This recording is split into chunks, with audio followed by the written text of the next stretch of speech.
Jean-Luc Darguès, bonjour. Bonjour. Vous êtes chargé de mission au groupement des établissements publics sociaux. On vient d'entendre le président de la République sur la politique nationale handicap.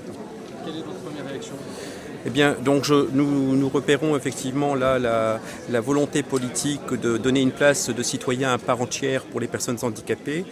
Dans le domaine des groupements des établissements publics sociaux, nous sommes très attachés à cette notion de citoyenneté, de participation de la personne handicapée, que ce soit dans le monde de la scolarité, dans le monde du travail, dans tout ce qui touche l'accessibilité.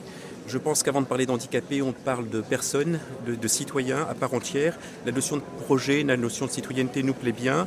Ce qu'il nous importe maintenant, c'est que les grandes orientations trouvent leur concrétisation auprès de ces personnes et que nous puissions, avec cet effet d'annonce, changer le regard, changer l'approche et l'accompagnement des personnes et que les établissements publics, les associations aient bien les moyens de mettre en œuvre ces politiques. Là est tout le problème, là est tout l'enjeu. Vous avez senti que l'État, dans le discours du président de la République, allait mettre des nouveaux moyens?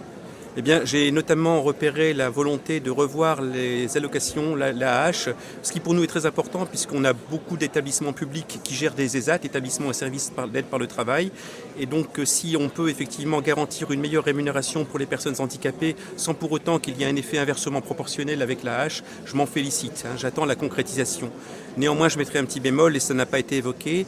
Les établissements publics peuvent aussi gérer des entreprises adaptées qui sont des entreprises à part entière et qu'actuellement, ces établissements publics font l'objet de discrimination dans la mesure où elles ne peuvent plus bénéficier des réductions d'aide sur les bas salaires, notamment Fillon.